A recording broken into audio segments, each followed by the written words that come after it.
December, probably the first week or two in December, like the Oh, 12th okay. or something. So we still got a couple months. Oh yeah, there's plenty of time. We're just getting started. All right. So last time we got together, we did a series combination parallel circuit. And there's two types of those generally. The first one we did had something that I believe looked like this. A resistor here and then two resistors in parallel and back to the source, right? That's the one we solved last week. Yeah. The one we're going to do today is a little bit different. Is it where you got the Probably. parallel and then two resistors on one of the branches? Like this. Yeah. Yep.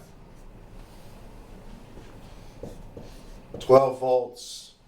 What were our resistances? Do you remember? We were doing, I want to say 5 and 2. And I don't know what the third one. Was it 5, 7, and 3? I thought it was 5, 2, and 6. 5, 2, and so, I don't know. It doesn't matter. We'll just pick new numbers. 6, 5, 3.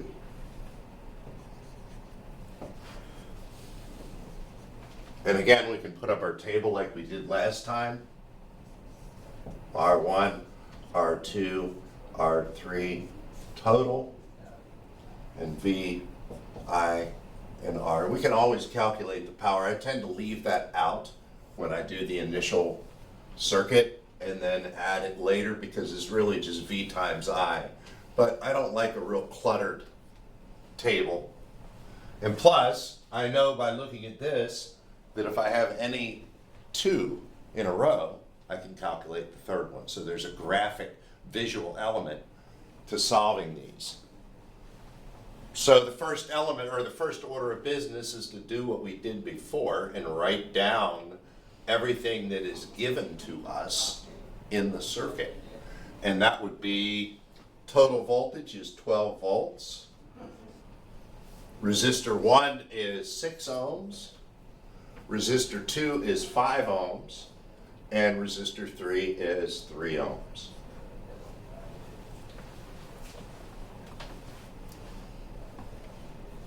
Anything else that we know that's shown in the circuit?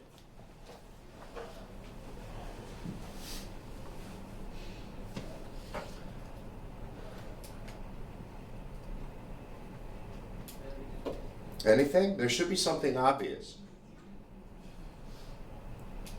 Based on what we talked about with the Resistor 1 parallel is circuit. getting 12 volts. What's that? Say that again. Resistor 1 is getting the full 12 volts. Sure, resistor 1 It's- is in parallel with the source. So this Yep. side of R1 is tied to the plus, this side is tied to the minus. So we know that the voltage across R1 It's 12. is going to be 12 volts. Yep. We also know that we can't write it in the table, but we know that VR2 plus VR3 also have to equal 12 volts. 12 volts based on Kirchhoff's voltage law. They have to add up to the supply side, right? Yep. We also And we know, that the total resistance will be less than 6 and greater than 3, right? well, we don't know that yet. We know it will be less than 6.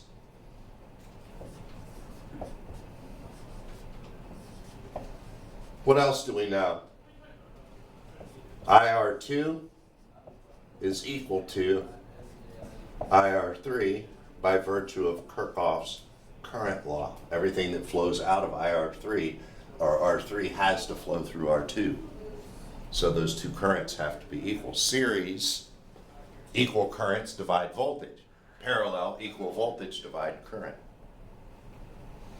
Okay, so we can go ahead and draw our current arrows and call this IT.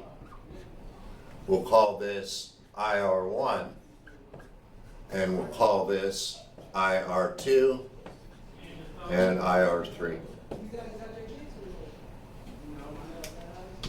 Voltages VR1, VR2, VR3. So everything's labeled, polarized and labeled.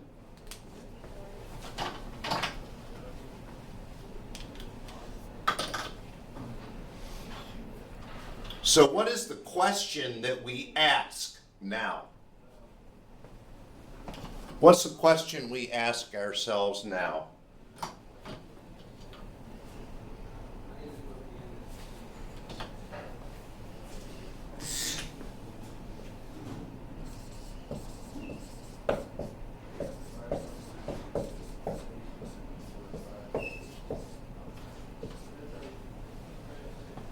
What can I do? Not what should I do, but what can I do? So everybody views these problems differently.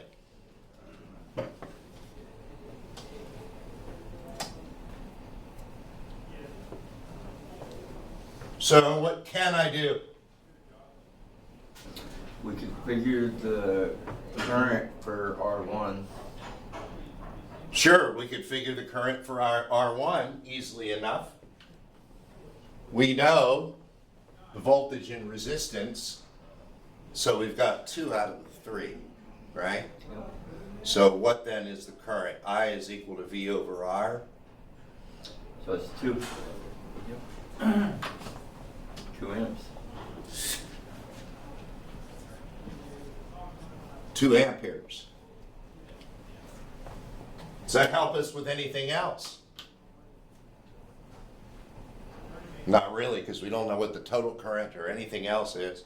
So at that point, it gave us some help and filled in a spot, but it didn't help us to get the circuit manipulated so that we can solve it. What we want to do is we know how to solve series circuits. We know how to solve parallel. So we want to figure out what can we do to get this circuit to either look like a series circuit or look like a parallel circuit. We have to combine R2 and R3. If we combine R2 and R3, add them together, the result of that will be in parallel with R1, yes? Yep. So we can redraw the circuit, and I tend to do it small and sloppy. So it'd be 8 ohms. So you would have The equivalent of 1 8 ohm resistor. 6 ohms, and R2 plus R3 is 8 ohms.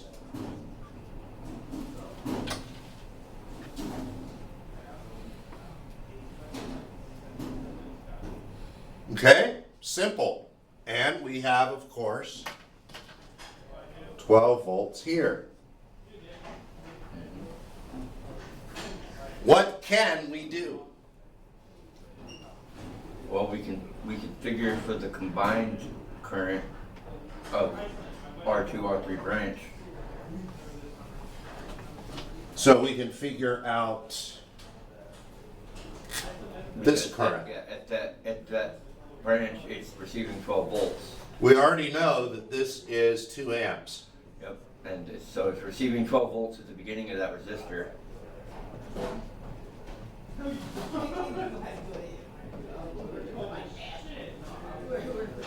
So then we can figure for the 12 divided by 8,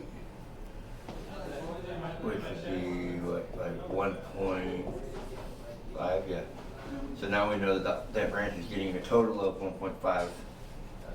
And since we know that IR2 is equal to IR3,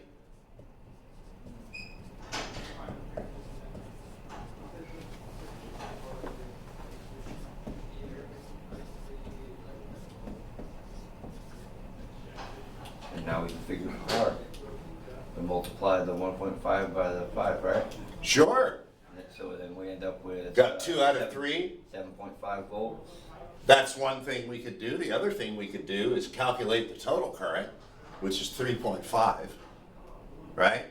Because you've got 2 amps here, 1.5 here. That's a total of 3.5 from there, we could calculate the total resistance and then calculate everything else from there if we wanted to.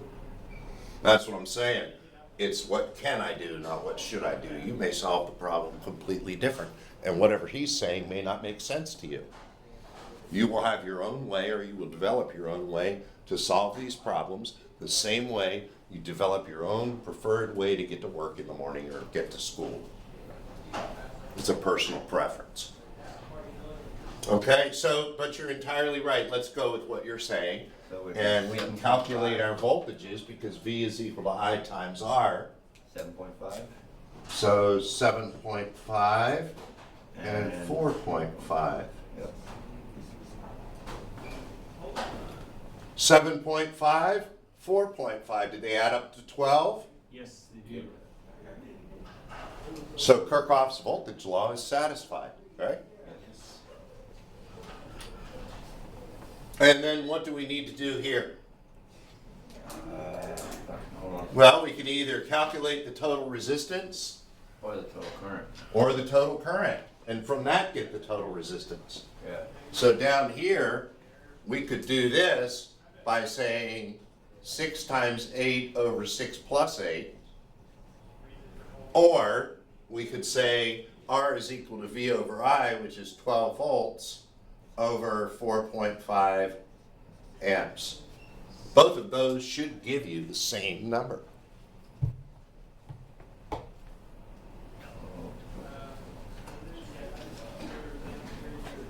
Do they?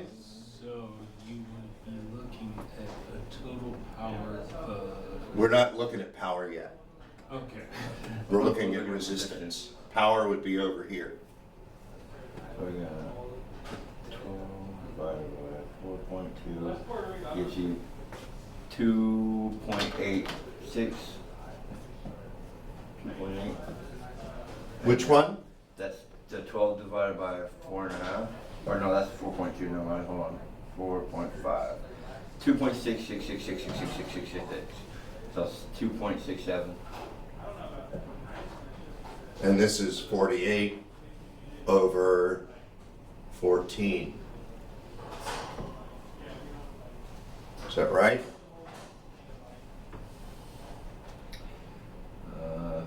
That's not coming out the same. Not coming out the same, so what do we do wrong? I know what we did wrong.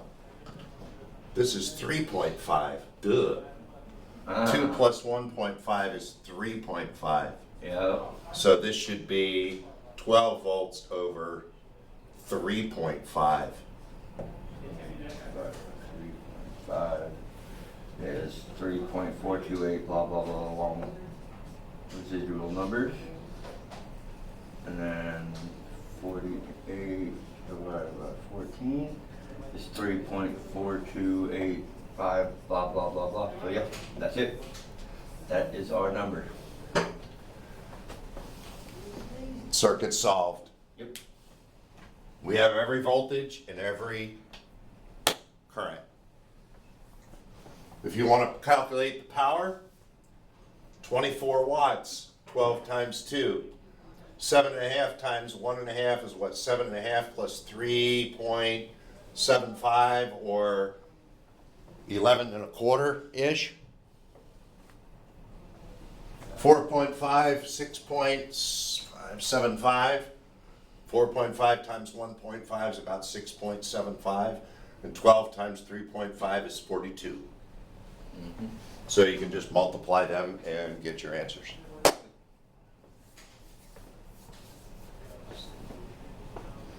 All right, so we've looked at 2 different types of circuits at this point.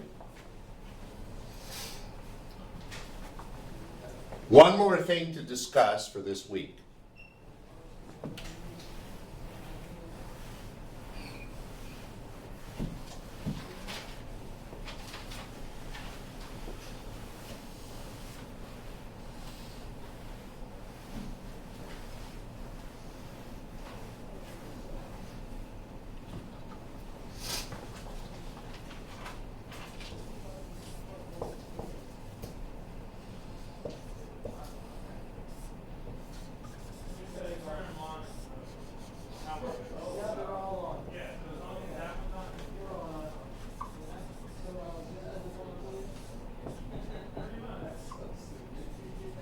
Yep, just gonna do it simple.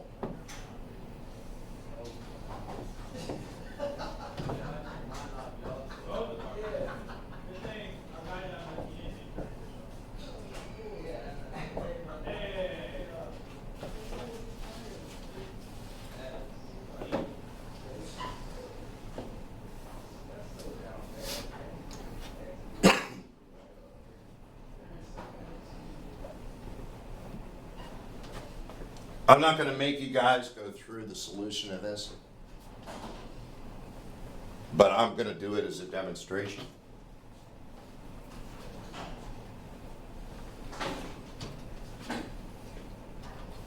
What's different about this circuit than any of the other ones that we've looked at? 2 power sources. It's got 2 power sources.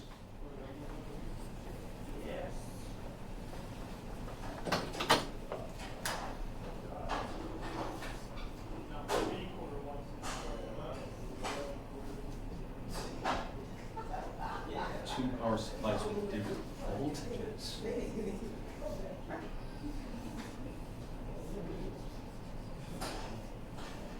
But the power supplies are ran parallel. Yes. Which actually would make the voltage somewhere in between the two. But the current, Yeah. But then there, calculating resistance. You average output voltage. with the current boost. Yeah.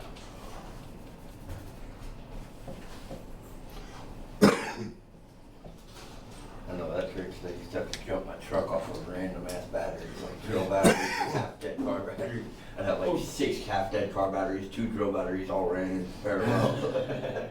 Couple in series, you know, and all paralleled out. God, that truck was hell. God, that's a pretty good audience, just a few times trying to get that part started. All right, so we have a circuit here, and I have stipulated that we can analyze that circuit twice, once for each supply, and then algebraically add the values together to get the total response. So what I've done is I've isolated this source by setting this source over here to 0 volts, and I do that by just shorting it out. If I'm shorting it out, there's no resistance, no voltage. And I can analyze that circuit now.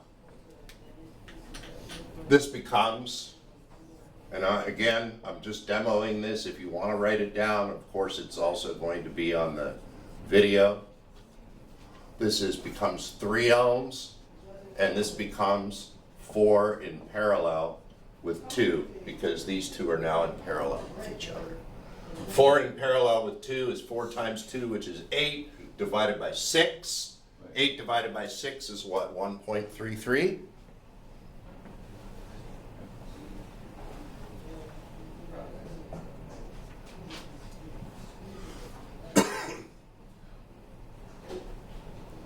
Okay, and 12 volts. And then that 1.33 is in series with the 3, Correct. so you can add those together, so it becomes 4.33. RT here is 4.33, and I want you to raise your hand if you're not keeping up. Oh, I'm somewhat keeping up. But Because you seem to be driving the ship right now, and I don't want to leave you behind. I'm just taking it in. Okay, so we added these 2 together and got 4.33, right? That can give us a current, I, which is going to be V over R, which is going to be 12 divided by 4.33. So what, 2.7 or something? Figured this here. 12 divided by 4.33. Yeah, 2.77. So about 2.8 amps. Yep. Okay, so we have 2.8 amps flowing through both of these networks, right? We've made a series circuit, and we have 2.8 amps. That allows us to calculate the voltage across this ohm resistor, because we have 2.8 everywhere. Nope, I used blue and tried to stay current. 2.8 everywhere. So 3 times 2.8 is what? 8.4? Yep. And here we've got 1.33 times 2.8.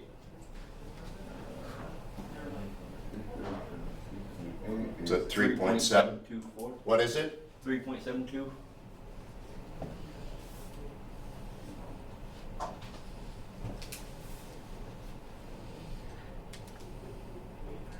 And what's this one? Calculate that for me, just to be sure. That was right. Okay. And the current is right? Good. All right, so we have about 12 volts across both of these, don't we? Yep. And that gives us, across our 3 ohm resistor, it gives us how much? Plus, minus 3.8 volts, right? And across these 2 resistors, what do we have? Wait a minute, is that right? No, this is 8.4 volts. And we have plus minus 3.8 and plus minus 3.8. And that's from the first of the sources. So this source, right, we'll color that blue. That's our blue source, and that's what it's providing in the circuit.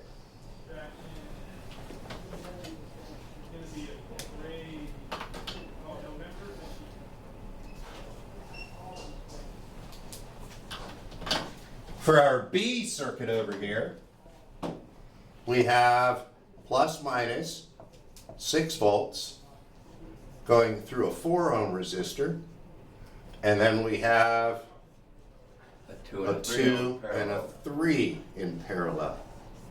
So we can combine those into 5. 2 times 3 divided by 2 plus 3 is 6 over 5, which is 1.2 ohms. Yeah. You combine the 4 and the 1.2.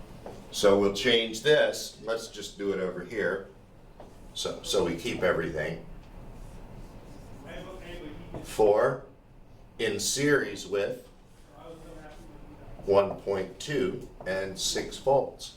So then you can combine the 4 and the 1.2 into 5.2.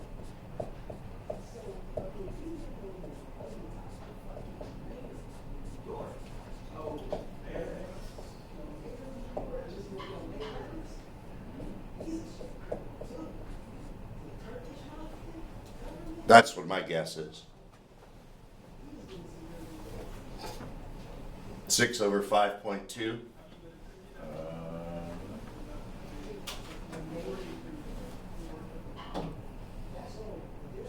1.153. Okay, 1.153. Little off. Close though. 1.15 amps. Come to that circle.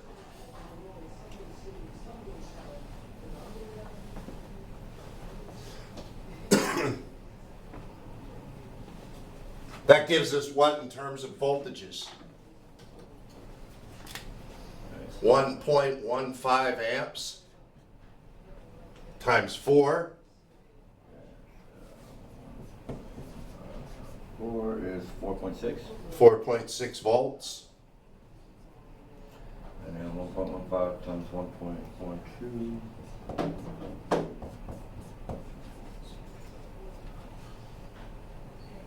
1.38.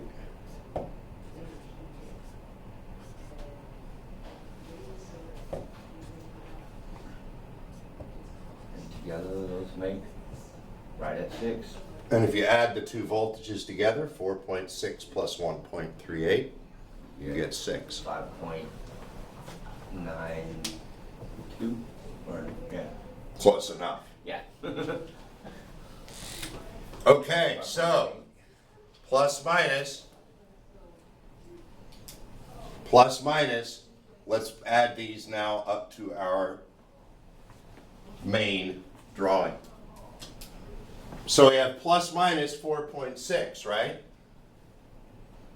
I'm going to erase this a little bit. What was this? Plus, minus, how much? That one, What was it? 8.4? No. no, that was I think that was 3.7. 3.8. Those should have been the same, right? 8.4 Yeah. and 3.8. Okay. This don't look good either. Okay. Now we look at this and we see we have 4.6 plus minus 4.6, right? We got to keep the polarity we have. That's why I drew it the way I drew it, with the 6 volts and the 12 volts over on either side. And then here we have plus minus from top to bottom of 1.38.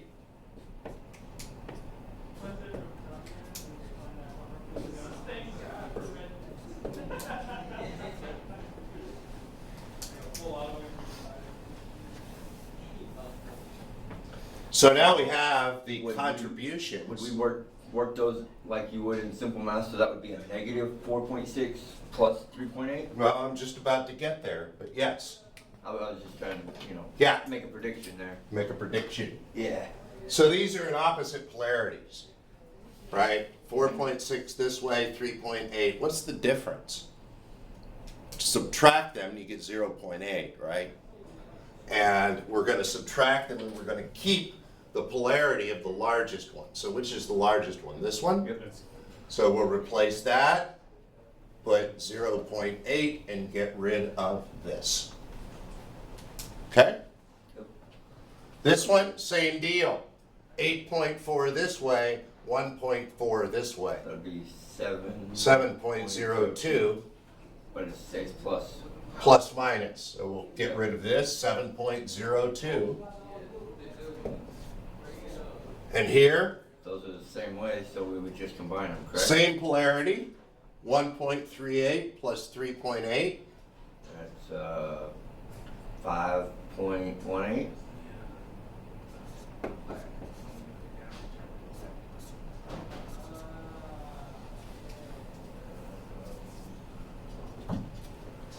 Okay.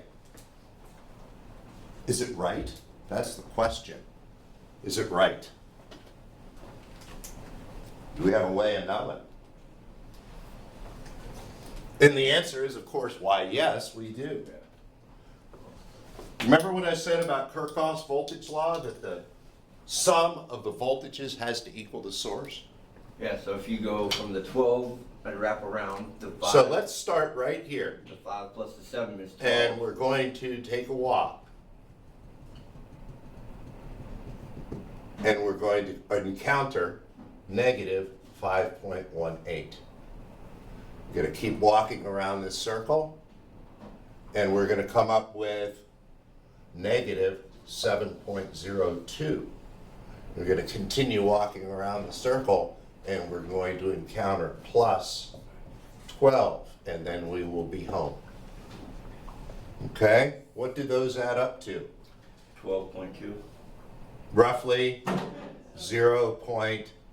Oh, yeah, 0.2. Right? Yeah. Negative 0.2, which is functionally 0. Takes into account any rounding we've done. Yeah. What about this way? We'll start up here. We can go in either direction. Go this way. We have plus 0.8. Go this way. Plus 3.8. No, it's 5.12. Is it? Yeah. What was this one? That Oh, was okay, before- 5, yep. before. Plus 5.18. Yeah.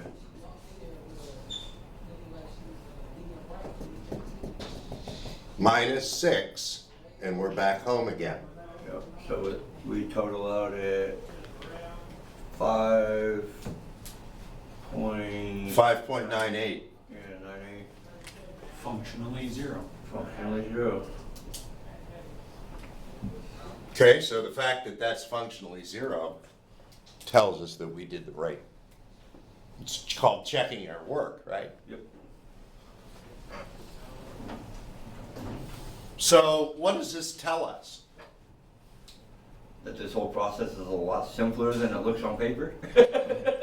That's true too. But you know what it also tells us is, first of all, it kind of holds valid the whole idea of conservation, doesn't it? Yeah. Because whatever we get from one source is going to be algebraically added to what we get from the other source, and the answer is going to be the algebraic sum of the responses. You can simply add them together, and the only reason we can do that is because we have conservation to make sure that everything's going to add up, right?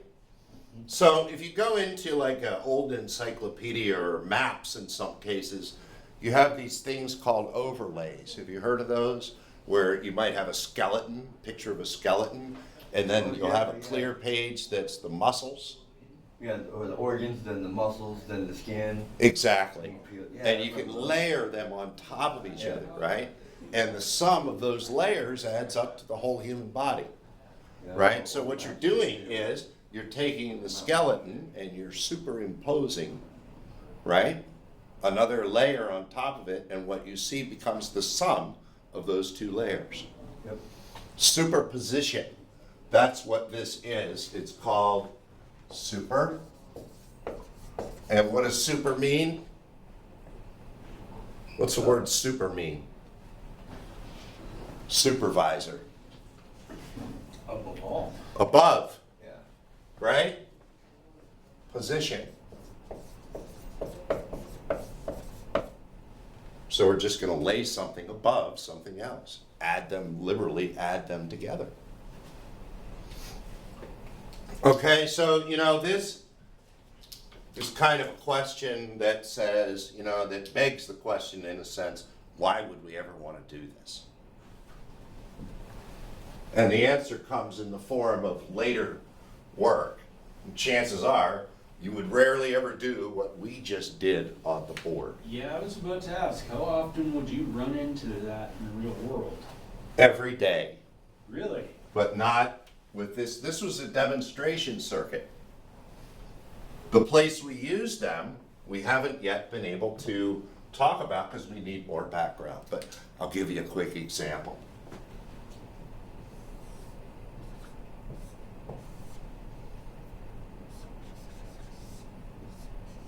This is a circuit we will see later on.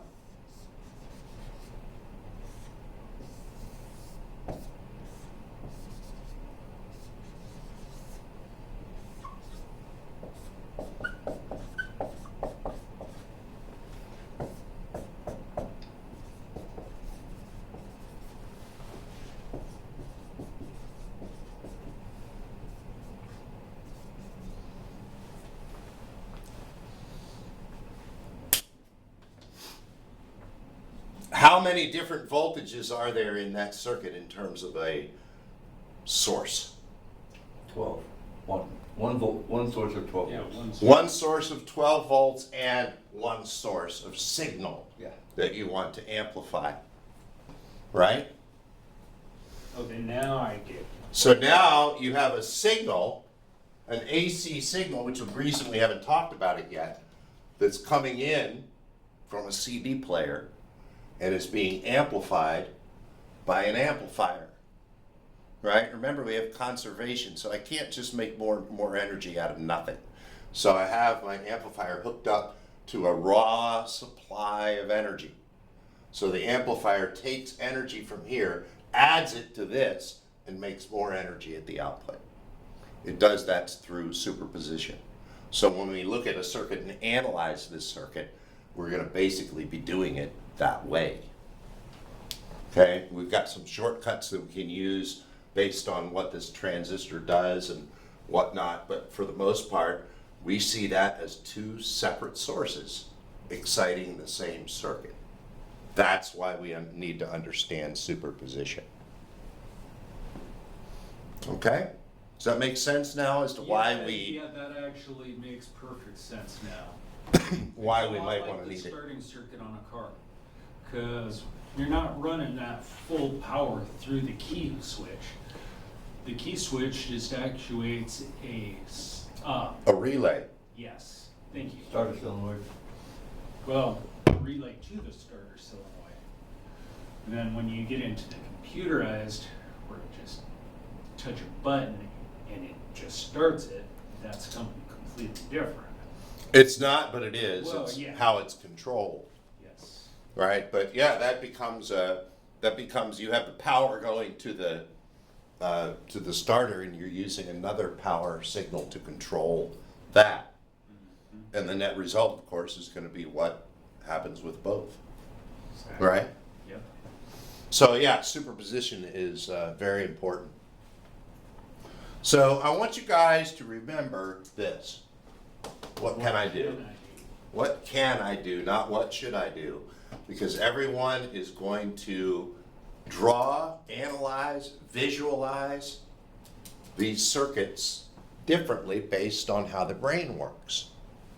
As long as you get the same results, it doesn't matter how you get there. That's right. As long as you get to work, at the right time, then it doesn't really matter what route you took. Nobody cares. Yep. That's, part of the problem I have with a lot of the kids that come in that are high school kids or whatever. They are from an environment where their instructor said, Yeah, do it this thou way. shalt do it the way I want it done, or Or you fail. you fail. Good morning. Good morning. What are you guys hanging around here for? We're supposed to meet Kudus' class this morning for a thing, and he told me to be up here. I don't see Kudus or his class. Did you check across the hall? It looked like the light was off, but maybe it's just. They're probably still doing their lectures. They're probably downstairs. Yeah. In that C-102, yeah, the old area. Alright. Yeah. I don't know, it's not my day to watch it. Oh, all that got recorded, didn't it? Well, I guess I'll be editing that later. Because it's right at the very end, as it turns out. Anybody have any questions so far on what we've done? We are at the point now where next week we will start alternating current, start talking about AC. Most of the rules around AC are the same as the rules that we've worked in here. Kirchhoff and all that stuff still applies. But instead of talking about straight lines or constant voltages, we're going to be talking about circular Yeah. circular voltages. If you look at windmills and all crap like that, they all involve some kind of circular motion, right? So when you take a slinky and stretch it out, I don't think we can get a shadow on the wall, but if you take a slinky and stretch, I'll do it right in front of the camera. If I do a slinky and stretch it out, does it look like something familiar? Does it look like a waveform that you may have seen before? So a sine wave is really just a two-dimensional representation of a circle, which is why we have to use things like trigonometry, which is why we're going to be talking about sine waves in terms of degrees instead of any other type of measurement. So we have to start thinking when you see this on the board that it really is a coil that comes out of the board, right? We make it using windmills or turbines. Almost every way we make alternating current involves some form of rotation. If we're making it with solar, that's going to be direct current because it's just beaming constant energy on that solar panel. So that's going to make direct current. But when we turn things around in a circle, Yeah, that's when we have to send it through an inverter. yeah, then you have to send it through an inverter to make it bounce up and down again so you can run AC stuff off of DC. If you have an interest in that, you might take some time over the weekend if you have some time and look up the crazy battle that went on between Thomas Edison Oh, and I've studied up Nikola on that. Tesla. Because they both were trying to get the Thomas- same thing going on, trying to get the world to subscribe to their preferred type of energy, AC or And DC. Thomas Edison, to discredit Nikola Tesla, invented the electric chair. Yeah, there was a lot of things that went on. There were Yeah. electrocutions of Yeah. animals in the streets and all kinds of things went on. It was a very, very nasty nasty battle between the two. So, and you know, both of them had their ideas. It's a shame that Tesla spent so much time fighting that battle instead of looking into some of the other stuff that he was looking into. But hey, that's the way life goes. So that's it for today and for this week. Who's got questions on anything that we've done this week? PLC, I don't care. Now, that symbol that you used, is that a, This? yes. Is that- Transistor. Yeah. Yeah. So basically, that circuit right there is a simplified car stereo amp. Yeah, it'd be single channel. I mean, a car stereo Well, amp like a is just guitar an amp. amp. There's nothing special about it other than it works off 12 volts. Yeah. That's the only thing special. Other than that, it's just an amplifier Mhm. that has its bandwidth centered on the audio frequency or audio area. So you know, there's a lot of manufacturers out there that make that stuff now. But this is I got at home. I got the actual live version of that circuit that I could bring in next week. It's a little 12-volt amp, just simple amplifier Sure. that you put it like that. You know, it's auxiliary in, and it's got 2 posts for speaker output and a 12-volt plug in the back. But it's exactly, it's a 100-watt amp Yep. amplifier. Like, and it's just like this big. well, we'll have we have all the parts. At least they're coming Yeah. to manufacture to make these, so we can make these in the lab too, and use our function generator to provide the signal, and use our DC generator, DC power supply to provide the 12 volts, and our oscilloscope to measure the input and output. We should be good to go. So those things are coming down there. All that stuff is coming down the pipe. We're not ready to look at an oscilloscope yet because we haven't even learned about AC. Yeah. Oscilloscopes are pretty much worthless with DC. That's what meters are for. So you telling me by the end of this class I'll be able to build my own car stereo amps? I would imagine, depending on you probably won't have all the bells and whistles, but you'll be able to build a simple amplifier. Shouldn't take you very long. It's very easy. So You know, 'cause Just like a monoblock if amp for your dude, car. that's all you need, the mono block for you want in one sub. Yep. But you know, like if you want to get a decent like 5, 6, or 8,000 watt amp, you're spending some money. and you're going to spend that same money building that in a lab too. Really? Yeah, because you need you need power transformers. Those things weigh a ton for a reason. You also Because they have need transformers in capacitors. them, which we haven't talked about. They have capacitors that are huge because they work with so much power. Mhm. And all those parts are expensive. Are they? Oh, Yeah, Oh, lame. So, I'll you know- build it for cheaper. You're better off just buying one. yeah, that's pretty much the way it is these days, especially since there are companies out there that's all they do. You know, they're better at doing that than anything else, and they don't do anything else but make that product. So I'm going to shut off the recorder.